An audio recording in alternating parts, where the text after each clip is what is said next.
नमस्कार साथियों, स्वागत है आप सभी का अंकित इंस्पायर्स इंडिया पर। कल रात को हमने आपके साथ एक सेशन साझा किया था जिसमें बताया था कि भारत ने अमेरिका को खुले सूचना देते हुए कहा है कि भैया दूध के धुले आप भी नहीं हो, आप भी रूस से बढ़िया सामान मंगाते हो, यूरोपियन यूनियन वाले भी खूब माल मंगाते हैं। ऐसे में हमारे हितों की सुरक्षा करना हमारा दायित्व है।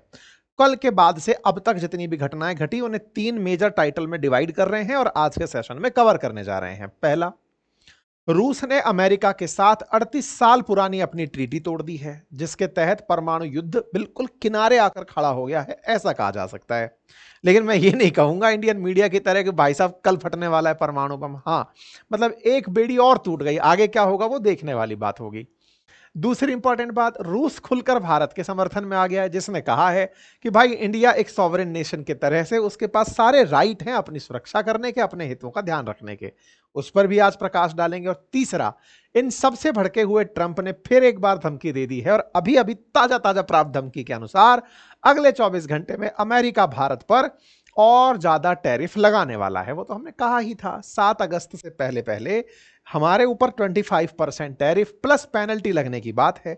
पेनल्टी क्यों लगेगी, कल हमने बताया था कि 8 अगस्त डेडलाइन रूस को दी हुई है जिसके चलते भारत को प्रभाव देने की प्रयास किए जा रहे हैं। खैर, इन सब बातों से आगे आज के सेशन में हम एंट्री करते हैं और एंट्री के साथ एक बहुत ही जरूरी जानकारी समझते हैं। अक्सर कहा जाता है कि जब आप अपनी लाइन में किसी की बराबरी ना कर पाए तो दूसरे की लाइन छोटी कर दो। कुछ समय पहले हमने ये लाइन उपयोग में ली थी जब हम चाइना और अमेरिका के बीच का डिस्कशन कर रहे थे। हम कह रहे थे कि अमेरिका चीन से बहुत ज्यादा चिढ़ता है, उसे लगता है कि चीन उठते हुए हमें कंपटीशन देता आ रहा है, तो क्यों ना हम चीन के साथ में 145% टैरिफ लगाकर व्यापार को रोक ही दें। हमने चीन और अमेरिका के बीच के व्यापार पर यह लाइन का प्रयोग किया था। हमको तब यह लगता था कि चाइना बहुत बड़ा कॉम्पिटिटर है अमेरिका का, इसलिए अमेरिका उसके साथ ऐसा कर रहा है। लेकिन अचानक खुद को मिली इज्जत से हम बड़े सरप्राइज हैं। अमेरिका अब जो ईगो लगा लिया है वो हमारे साथ लगा लिया है। इससे हमें सच में लगने लगा है कि हम डेड इकोनॉमी तो नहीं है। अगर होते तो उन्हें इस बात का कोई फर्क नहीं पड़ता कि हम क्या कर रहे हैं। जैसे ट्रंप को अपने इस पूरे कार्यकाल में एक बार भी नॉर्थ कोरिया याद नहीं आया जिसे क्लोज इकोनॉमी कहा जाता है। ऐसे में उसे अगर हम याद आ रहे हैं और हम पर वो टैरिफ पर टैरिफ लादने की बात कर रहे हैं, तो हमें तो ऐसा लग रहा है कि चीन के बराबर इज्जत मिल रही है। इसका मतलब हम वाकई में बड़े हो रहे हैं। कहा जाता है ना कि अगर आपसे किसी को परेशानी हो तो समझो कि आपने कुछ मचाया है। कुछ वैसा ही ये वावा हमारे साथ करने जा रहे हैं। अभी से ही पहले बता देता हूं, ये जो आज करने जा रहे हैं ये 1.5 महीने का असर है, इनकी इतनी ही मियाद है। बुढ़ा गए हैं ना, तो इनका जो संघर्ष है वो ज्यादा दिन तक चलता नहीं है। ये कुल, आप ये मत कहिएगा सर आप बूढ़े लोगों की मजाक बना रहे हैं, कतई नहीं बना रहे हैं। ये जिस तरह की हरकत कर रहे हैं उनसे अब तक ये कंक्लूड हो चुका है कि ये किसी से भी झगड़े में उतरते हैं, उस झगड़े को ज्यादा दिन चला नहीं पाते। जैसे दुनिया भर को इन्होंने पहले जब टैरिफ टैरिफ लादे थे, उसके बाद कुछ दिन में फिर रोक दिए। फिर रूस के चाइना के साथ में टैरिफ टैरिफ खेला, फिर उन्हें रोक दिया। अब हमारी बारी है, हमारे साथ टैरिफ टैरिफ खेलेंगे, कुछ दिन बाद खुद से ही कहेंगे कि नहीं इंडिया वाले अच्छे हैं, हमारे साथ डील हो गई है, हमने बहुत अच्छे से सब कुछ मैनेज कर लिया। ठीक है, इंडिया को फर्क भी नहीं पड़ रहा है, बाजार ने उनको जवाब भी दे दिया। असल में मिर्ची भी इसी बात की लगी है कि मैंने इन लोगों को टैरिफ के नाम पर इतना धमकाया, उस टैरिफ के नाम पर धमकाने के बावजूद भी इंडिया का बाजार है कि असर ही नहीं दिखा रहा है। कहां तो उस समय जब मैंने रेसिप्रोकल टैरिफ अनाउंस किया था धार से बाजार गिर के नीचे आ गया था, अब तो बाजार फिर से हरा दिखने लग गया है। इंडियंस में इतना कॉन्फिडेंस किस बात का है, कहां से वो प्रेरणा पाली है कि हम डेड तो नहीं हैं और बेटा तुम्हारे भरोसे तो बिल्कुल नहीं है। खैर देखिए, यह बात तो सच है कि अमेरिका से व्यापार करके भारत पैसे कमाता है, लेकिन यह भी सच है कि हम केवल अमेरिका के कारण देश नहीं बने हुए हैं। हम उस समय से देश हैं जिस समय अमेरिका सरवाइव ही नहीं किया करता था। भारत का इतिहास तब से है जब से अमेरिका का इतिहास नहीं है, बहुत पुरानी कंट्री है और हमने वो दौर देखा है। ये तो अब क्या ही देखेंगे, हम उस समय के सोने की चिड़ियां हैं जब इन जैसे लुटेरे हमको लूटने आया करते थे। उपनिवेश हमें ये बनाने आए थे, यानी कि अमीर हम थे तभी तो लुटेरे आए थे, लुटेरों के घर में लूटने थोड़ी कोई गया था। खैर ऐसे में फिलहाल के लिए इन्हें इसी खुशफहमी में रहने दो, क्योंकि ताजा ताजा भारत ने इनकी गलतफहमी जो तोड़ी है। कौन सी गलतफहमी, कि तुम सीज फायर नहीं कराए थे, उसका परिणाम आए दिन हम देख ही रहे हैं। उसके बाद से सीज फायर तो शायद थोड़ा कहीं शिफ्ट हो गया है, लेकिन इन्होंने रूस को टारगेट बनाकर भारत के ऊपर कार्यवाही करना शुरू कर दिया है। ट्रंप का गुस्सा भारत पर आना लाजमी है, क्योंकि अल्टीमेटली उनका हमने एक बहुत बड़ा ड्रीम जो तोड़ दिया। कौन सा? उन्हें लगता था कि नोबेल पीस पुरस्कार केवल इस बात पर मिल जाएगा कि भारत जैसा देश जिसके पास न्यूक्लियर बम था, उसे हमने शांत करा दिया था कि आप जाकर शांति समझौता कर लो या फिर पाकिस्तान के साथ संघर्ष मत करो। खैर, जो भी हो, ऐसे में फिलहाल के लिए आजकल पिक्चर में केवल 3 ही किरदार हैं, एक डोनाल्ड ट्रंप, एक पुतिन और एक प्रधानमंत्री मोदी। प्रधानमंत्री मोदी को मैं बार बार इसलिए जिक्र में लेकर आ रहा हूं क्योंकि ट्रंप इन्हें अपना अच्छा मित्र कहते आए हैं, लेकिन मित्रता सही मायने में रूस हमारे साथ निभा रहा है। प्रधानमंत्री को जितने भी ट्रोलर्स ने ट्रोल किया, वो पुरानी केवल एक उस वीडियो के आधार पर जिसमें प्रधानमंत्री मोदी ने ट्रंप के लिए चुनावी रैली करते हुए माय फ्रेंड डोनाल्ड ट्रंप कह करके उनके लिए वोट मांग लिए थे। संभवतया जब भी कभी इतिहास लेखन होगा, भारत की विदेश नीतियों का जब जब मूल्यांकन होगा, भारत के प्रधानमंत्री के उस एपिसोड को एक गलत अध्याय के रूप में ही कंसीडर किया जाएगा, जस्ट लाइक ए नोटबंदी, कि साहब ये एक अच्छा फैसला नहीं था, एग्जीक्यूशन गलत हो गया। भारत किसी भी तरह से किसी दूसरे देश के अंदर चुनावों को प्रभावित नहीं करना चाहिए, ना ही किसी दूसरे को हमारे देश में करने देना चाहिए। बट सही है, फ्लो में हो गया होगा। प्रधानमंत्री की प्रसिद्धि ही उस समय इस तरह से चल रही थी, लार्जर देन लाइफ से। प्रधानमंत्री दुनिया भर में लग रहे थे कि पूरे देश के नहीं, दुनिया के प्रधानमंत्री बन गए हैं। खैर, उस समय फ्लो में जो भी हुआ, आज हमको उसके रिपरकर्शंस इन दोनों के बीच में मित्रता के नाम पर हुए संघर्ष के रूप में देखने को मिल रहे हैं। कोई बात नहीं, लेकिन इस बीच में सही मायने में भिड़े कौन है? तो रूस और अमेरिका भिड़े पड़े हैं। क्यों? क्योंकि ट्रंप को अब यह समझ में आया, जब भारत ने कहा कि तुमने हमारा सीज फायर नहीं कराया, तो सबने कहा कि ट्रंप, जिनके लिए तुम सत्ता में आए थे कि मैं रशिया यूक्रेन के बीच युद्ध रुकवा दूंगा, कम से कम उनका ही कुछ करके दिखा दो। तो बस इन दोनों के बीच में, यानी रशिया यूक्रेन के बीच में कुछ करवाने की जो बात थी इनकी, उसके लिए इन्होंने भारत को माध्यम के रूप में पकड़ा। आपको याद होगा, एक लिंडसे नाम का इन्होंने व्यक्ति छोड़ रखा था जो कहता था 500% टैरिफ लगा दो। तो ट्रंप जैसे सनकी आदमी से आप ये यकीन रख सकते हैं कि हो सकता है वो कुछ दिनों में भारत पर ये कह दे कि लो मैंने 500% टैरिफ लगा दिया, लेकिन उससे भी घबराने की जरूरत नहीं है। 1.5-2 महीने के अंदर फुस्सी हो जाएगा ये भी, क्योंकि अमरीकी भी इतने अमीर नहीं है कि कुछ भी कहीं से खाने लगेंगे और इसको कुछ भी नहीं कहेंगे। वहां पर भी अपोजिशन एग्जिस्ट करता है और वहां के लोग भी दिमागधारी हैं। दिमागधारियों से याद आया कि बहुत से दिमागधारी भारतीय अमेरिका में निवास कर रहे हैं।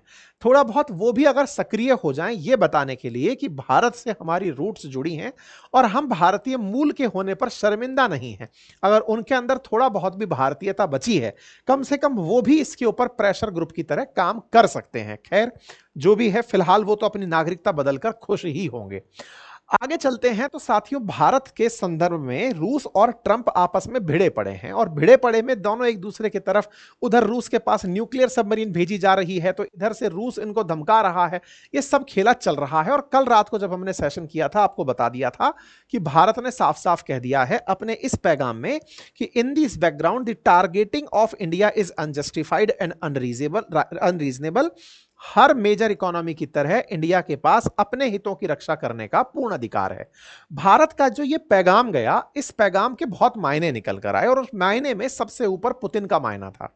पुतिन की खबर बनकर के आई जिसमें पुतिन ने साफ साफ अपने शब्दों में, या रूस की तरफ से संदेश आता है कि हम उस संधि से बाहर निकल रहे हैं जिसके तहत हम अमेरिका पर न्यूक्लियर मिसाइल नहीं चला सकते थे। अब आप पूछेंगे ऐसी कौन सी संधि थी जिसके तहत दोनों एक दूसरे के ऊपर न्यूक्लियर मिसाइल तैनाती की, न्यूक्लियर मिसाइल बहाली को लेकर के बटे हुए थे। आज के सेशन में जिक्र करेंगे। दूसरा, रूस का वो स्टेटमेंट जिसमें उन्होंने ये कहा कि भारत के पास ये विकल्प है, उसके पास एक संप्रभु राष्ट्र होने के नाते ये विकल्प है कि वो अपने हितों की संपूर्ण रखवाली कर सकता है। इन सारे विषयों के ऊपर आज हम आगे बढ़ते हैं और जानकारी आपको एक एक करके और अच्छे से साझा करते हैं। साथियों, 1987 के अंदर अमेरिका और उस समय सोवियत रूस हुआ करता था, उस समय यूएसएसआर हुआ करता था, रशिया नहीं हुआ करता था। रशिया समेत 15 देश मिलकर के यूएसएसआर बनाए हुए थे, है ना। तो 1987 में अमेरिका और यूएसएसआर के बीच एक ट्रीटी हो रखी थी जिसका नाम था intermediate range nuclear forces treaty. इसको आईएनएफ ट्रीटी के नाम से जाना जाएगा। आईएनएफ ट्रीटी जो थी ना, इससे आज रशिया बाहर निकल गया है। इसका मतलब क्या है, पहले हम वो समझ लेते हैं और फिर हम इसको थोड़ा आगे लेकर चलेंगे। Intermediate range nuclear force treaty generally जो हमारे न्यूक्लियर मिसाइल्स हैं, या सिंपल मिसाइल के तर्ज पर अगर हम बात करें तो मिसाइल को 3 कैटेगरी में बांटा जाता है: short range missile, intermediate range missile और लॉन्ग रेंज मिसाइल्स। यानी कम दूरी तक मार करने वाली शॉर्ट रेंज। अब कम दूरी क्या भाई, 0 से लेकर के 500 किलोमीटर तक मार करने वाली को शॉर्ट रेंज। कहीं 500 लिखा है, कहीं 550 लिखा है, कहीं 250 लिखा है, लेकिन आप 500 पकड़ कर चलिए। 500 किलोमीटर तक मार करने वाली शॉर्ट रेंज, 500 किलोमीटर से 5500 किलोमीटर तक मार करने वाली मिसाइलों को इंटरमीडिएट रेंज कहा जाता है, और 5500 किलोमीटर दूर तक मार करने वाली मिसाइलों को हाई रेंज मिसाइल कहा जाता है, लॉन्ग रेंज मिसाइल कहा जाता है। ठीक है, अब यहां पर स्टेटमेंट क्या है, intermediate range nuclear forces treaty. इसका मतलब क्या है, रेंज जो है वो इंटरमीडिएट है, अर्थात 500 से 5500 किलोमीटर तक की रेंज। इसमें न्यूक्लियर फोर्सेस, अब ये क्या कहानी है, देखिए मिसाइल जो है ना वो एक तरह से समझिए अपने दिवाली में चलने वाले रॉकेट की तरह है। अगर आपने दिवाली पर रॉकेट चलाए हो तो उसके ऊपर एक टोपा सा बना होता है ना, उस टोपे को वार हेड कहते हैं। उस वार हेड में आप जो भी भर दें वो जाकर वही फोड़ आएगा। अगर आपको लगा कि यहां पर मुझे कागज चिपकाना है, वो कागज को लेके फोड़ आएगा। आपने ढक्कन खोला, उसके अंदर कोई गोला भर दिया, वो उस गोले को फेंक आएगा। तो समझिए न्यूक्लियर बम एक गोले की तरह है ना, छोटा सा सूतली बम जैसा न्यूक्लियर बम अगर आपने रॉकेट के मुंह पर भरा और इसको चला दिया तो जहां जाकर गिरेगा न्यूक्लियर बम वहां पर विक्रियाएं हो जाएंगी और बम फट जाएगा। ठीक है, तो ऐसे में ऐसे रॉकेट की तैनाती जिनके ऊपर न्यूक्लियर बम रखा जा सके, उनकी तैनाती को लेकर 1987 में अमेरिका और रूस ने एक ट्रीटी की थी कि हम दोनों ही देश ऐसी सभी मिसाइलों को जो न्यूक्लियर बम ले जाकर फेंक सकती हैं, उन मिसाइलों को एक दूसरे के ऊपर तैनात नहीं करेंगे। ऐसा क्यों हुआ था दोनों के बीच समझौता? क्योंकि जब द्वितीय विश्व युद्ध खत्म हुआ तो द्वितीय विश्व युद्ध के बाद में लड़ाई इस बात की मची कि हम दोनों एक ही तरफ थे। कौन कौन? अमेरिका और सोवियत रूस दोनों ही लड़ रहे थे जापान और जर्मनी के खिलाफ। तो बोले हम लोग विजेता हुए, लेकिन ज्यादा बड़ा विजेता कौन? अमेरिका ने कहा हम। बोले क्यों? क्योंकि हमने न्यूक्लियर बम चलाया जिससे जापान तबाह हुआ, और उसके तबाह होने के कारण हम दुनिया में विजेता के रूप में उभरे। सोवियत रूस ने कहा कि यह तकनीकी तुम हमसे छुपा के रखे, हमें मना करके रखा था, अदरवाइज हम भी बना लेते। यही तो कारण है कि आज रूस के पास अमेरिका से ज्यादा न्यूक्लियर बम है। इन्होंने इतने न्यूक्लियर बम बना डाले, और आज तो हद यह है कि एनरिच्ड यूरेनियम रूस बेचता है अमेरिका को, आज भी जब दोनों के बीच में अशांति का माहौल है। अच्छा साहब, विजेताओं में कौन बड़ा विजेता होगा? इस विजेताओं की रेस को एक दुनिया ने शस्त्रों की रेस के रूप में देखा, और इस आर्म रेस का नतीजा यह निकला, इन शस्त्रों की होड़ का नतीजा यह निकला कि जहां तहां दुनिया में अमेरिका और सोवियत रूस एक दूसरे से भिड़ने चले आते थे। इसी को कोल्ड वॉर कहा गया। दोनों आपस में नहीं झगड़ रहे हैं डायरेक्ट, लेकिन जहां मौका देखे, चाहे भारत पाकिस्तान देखे हो, क्यूबा क्राइसिस देखे हो, नॉर्थ कोरिया साउथ कोरिया देखे हो, वियतनाम देखे हो, जहां मौका देखें दोनों आमने सामने पार्टी बन के बैठ जाएं दूसरे देश में झगड़ने के लिए। इन झगड़ों से दुखी होकर एक दिन दोनों ही 1987 में सामने आमने बैठे और कहा कि यार डर में जीना बहुत हो गया, अब एक काम करते हैं, हम दोनों एक दूसरे को धमकाना बंद करते हैं। 1987 में हुई इस ट्रीटी को INF, intermediate range nuclear forces treaty कहते हैं। ठीक है, इसका उद्देश्य सिर्फ इतना था कि आगे से हम एक दूसरे को धमकाएंगे नहीं। आज का क्या अपडेट है? रूस ने कहा है कि मैं इस ट्रीटी से बाहर निकल रहा हूं, अर्थात हम धमकाना शुरू करेंगे। अर्थात इंटरमीडिएट जो न्यूक्लियर फोर्सेस की ये जो मिसाइल्स हैं, इन्हें अब हम तैनात कर सकते हैं। कहां तैनात कर सकते हैं? जहां अमेरिका दिखेगा हम वहां तैनात कर देंगे। आप कहेंगे अमेरिका तो जहां है वहीं दिखेगा, नहीं।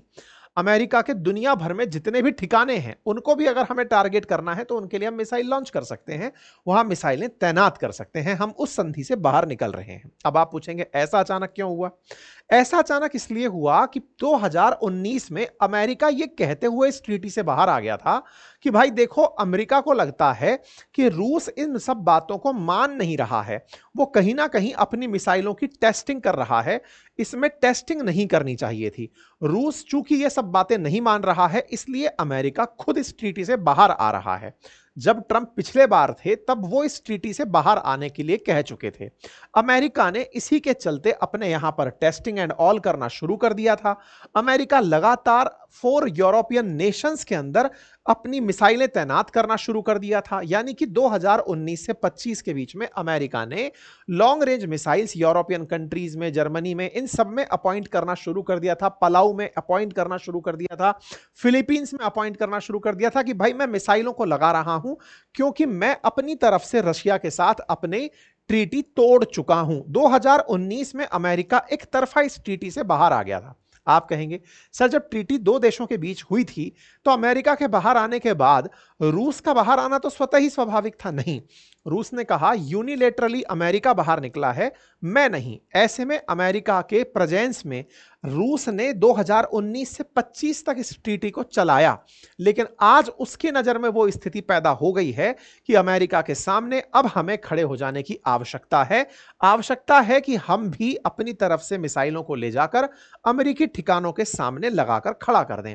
अमेरिका 19 से 25 के बीच में ऑस्ट्रेलिया, पलाऊ, इन तमाम देशों के अंदर फिलीपींस अपनी मिसाइलें तैनात करता चला गया सो दैट कभी जरूरत पड़े तो रशिया को वो टारगेट कर सके। बाय द वे मैं आपको बता दूं, पैसिफिक ओशियन के एक तरफ आपको रशिया दिखाई देता है और दूसरी तरफ बेरिंग स्ट्रेट क्रॉस करते ही अमेरिका।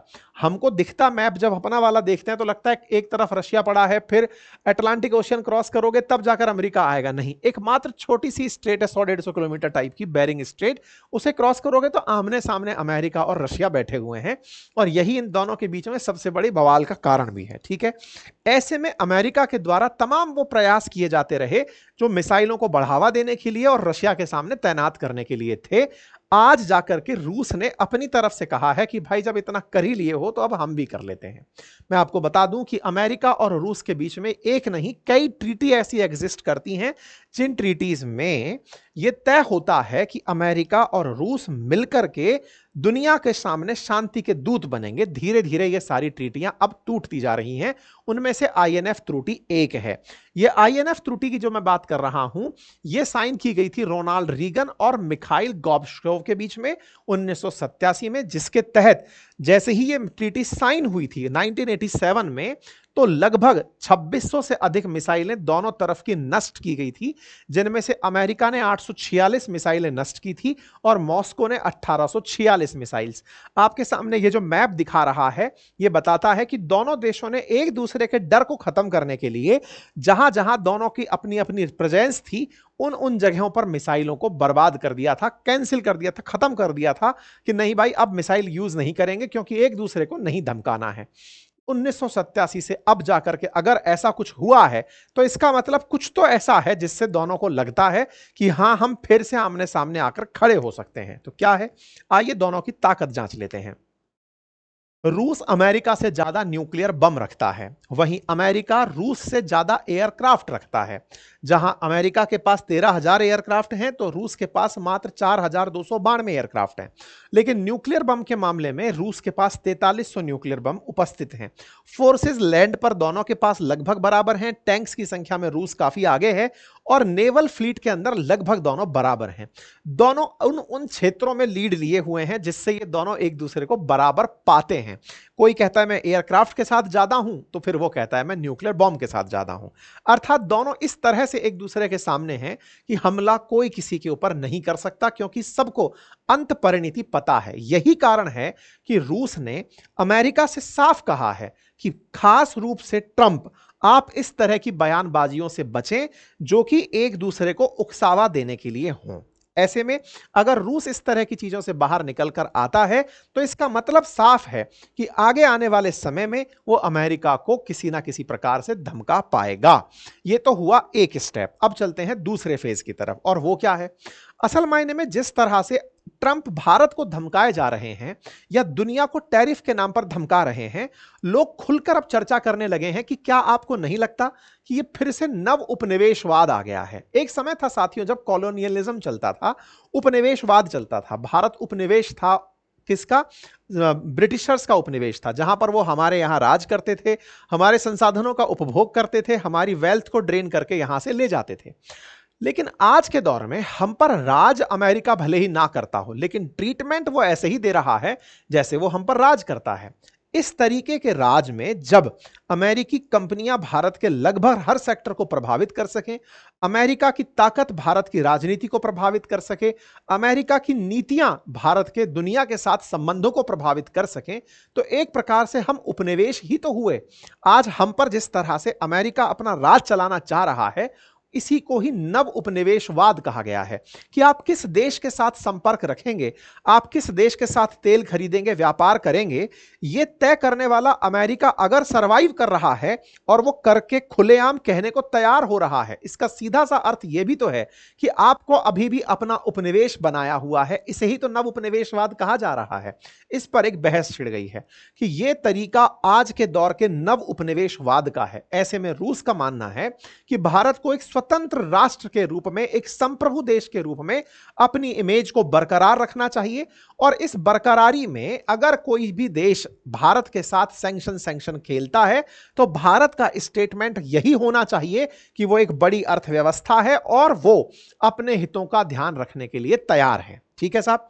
ऐसे में जब ट्रंप के द्वारा यह अनाउंस हुआ कि भारत पर वो पेनल्टी लगा सकता है तो लिंडसे ग्राहम फिर निकल कर आए, 500% टैरिफ वाले निकल कर आए कि टैरिफ करके आप बहुत बढ़िया कर रहे हो, अब रूस के पास पैसा नहीं होगा क्योंकि भारत तेल नहीं खरीदेगा तो यूक्रेन पर गोला नहीं गिरेगा। इस बात को आज ट्विटर ने बढ़िया से आनंद ले लिया। ट्विटर में इलॉन मस्क पहले ही चिड़े बैठे हैं। उन्होंने ट्रंप के और लिंडसे ग्राहम के ट्वीट के नीचे अपनी तरफ से एक कंटेक्स्ट डाल दिया और कहा कि ये सब फर्जी बातें हैं, अमेरिका आज भी रशिया से सामान परचेज कर रहा है। यही तो बातें हमने दुनिया को बताई थी, जो हमने बताई कि रूस से अमेरिका परचेज कर रहा है या यूरोप रूस से परचेज कर रहा है। आज ट्विटर ने वो सारी की साथी दोगलापन उजागर करके कहते हुए एक कम्युनिटी नोट डाल दिया इन लोगों के ट्वीट्स के नीचे, ताकि दुनिया को यह पता चल गया कि अमेरिका कितना झूठा है। अमेरिका आज भी रशिया से $1.3 बिलियन के फर्टिलाइजर इंपोर्ट कर रहा है और $800 मिलियन का एनरिच्ड यूरेनियम परचेज कर रहा है। वहीं यूरोपियन यूनियन $23 बिलियन का रशिया से 2024 में और 2025 के अंदर अब तक $1.5 बिलियन का एलएनजी इंपोर्ट कर चुका है। यह बात बताते हुए एक नोट डाल करके इलॉन मस्क ने भारत के द्वारा कहे गए स्टेटमेंट को दुनिया के सामने रख दिया कि ये जो ट्रंप कह रहे हैं ये केवल दोगलापन है। खैर, ट्रंप का जो भी कहना है वो कल मिलाकर एक बात और भी साफ कह रहे हैं कि मैं आप लोगों को अपना उपनिवेश मानता हूं क्योंकि मैं आपकी इकोनॉमी को किसी भी समय तहस नहस कर सकता हूं। ऐसे में आवश्यकता है समस्त भारतीयों को फिर एक होने की, और यह आवश्यकता है जिस तरह से 1947 में हमने आजादी की जंग लड़ी थी, आवश्यकता है कि हम फिर से एक ऐसी जंग लड़ें जिसमें नव उपनिवेशवाद का सामना हो। नव उपनिवेशवाद का सामना कैसे हो, इसके लिए आवश्यक है कि हम तकनीकी में आत्मनिर्भरता की तरफ जाएं। आवश्यक है कि विदेशी संबंधों में हम किसी पर अत्यधिक रूप से निर्भर ना हो। दुनिया में जिसके साथ हम व्यापार करें वो इस तरह का व्यापार ना हो कि कल को उसकी व्यापारिक क्षमताएं हमें पूरी तरह से तोड़ मरोड़ कर रखने के लिए तैयार हों। ऐसे में अमेरिका में डोनाल्ड ट्रंप की ही पार्टी से, जो ट्रंप के सामने एज ए कैंडिडेट खड़ी हुई थी, रिपब्लिकन्स के अंदर जब चुनाव चल रहे थे कि किसको राष्ट्रपति का उम्मीदवार बनाया जाए, तो निक्की हेली का आज एक स्टेटमेंट काफी वायरल हुआ जिसमें उन्होंने कहा कि इंडिया को रूस से तेल नहीं खरीदना चाहिए। यह सच है, लेकिन ट्रंप को यह भी ध्यान रखना होगा कि इंडिया को अकेले पाबंदी लगाकर अगर वो चीन को खुला छोड़ देते हैं तो यह भी अपने आप में उनकी एक बड़ी गलती हो सकती है, और दूसरा, इंडिया जैसा एक अच्छा दोस्त अमेरिका खो सकता है। यह तो सत्य है साथियों। ट्रंप के इस तरह के प्रयास से इंडिया में जो अमेरिका को लेकर के कुछ पिछले समय में जितनी सकारात्मक धारणा बनी थी कि इंडिया और अमेरिका स्ट्रेटेजिक पार्टनर हैं, धीरे धीरे वो धारणा टूटने लग रही है। अमेरिका वैसा ही है जैसा वो हुआ करता था, अब वो भारतीयों में फिर से ज्यादा मजबूती पा रही है।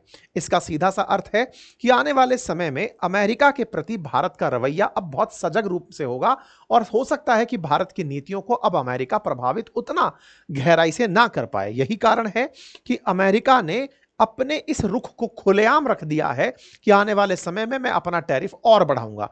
अभी ताजा इंटरव्यू इन्होंने सीएनबीसी को दिया और उसमें इन्होंने कहा कि अगले 24 घंटे में मैं भारत पर और ज्यादा टैरिफ बढ़ाने वाला हूं। क्यों? क्योंकि भारत ने इनसे कह दिया कि हम सॉवरेन कंट्री होने के नाते अपने हितों का ध्यान रखेंगे। कुल मिलाकर आने वाले 1.5 महीने भारत के लिए थोड़े टाइट रहेंगे। टाइट रहने का केवल उद्देश्य इतना ही है, ये फिर से नेगोशिएशन खेलेगा, फिर नेगोशिएशन के बाद में कुछ ना कुछ कबूल करवाएगा। ये सब चीजें चलती बदलती रहेंगी। कुल मिलाकर भारत है, भारत रहेगा और भारत था, ये सारी चीजें बनी रहेंगी साथियों। इसी के साथ फिलहाल के लिए इतना ही। अगर आपको ये जानकारी पसंद आई हो तो अपने साथियों से साझा करें, चैनल पर नए हैं तो सब्सक्राइब कर लें। और हाँ, यदि आप राजस्थान से हैं और राजस्थान की खबरों में रुचि रखते हैं तो अंकित इंस्पायर राजस्थान को सब्सक्राइब कर लें। उस पर आज हमने एक सेशन डाला है, आप जाकर उसे अवश्य देखें और समझने का प्रयास करें कि राजस्थान में कुछ गड़बड़ होने वाली तो नहीं है। लिंक कमेंट बॉक्स में दिया हुआ है। बहुत बहुत धन्यवाद।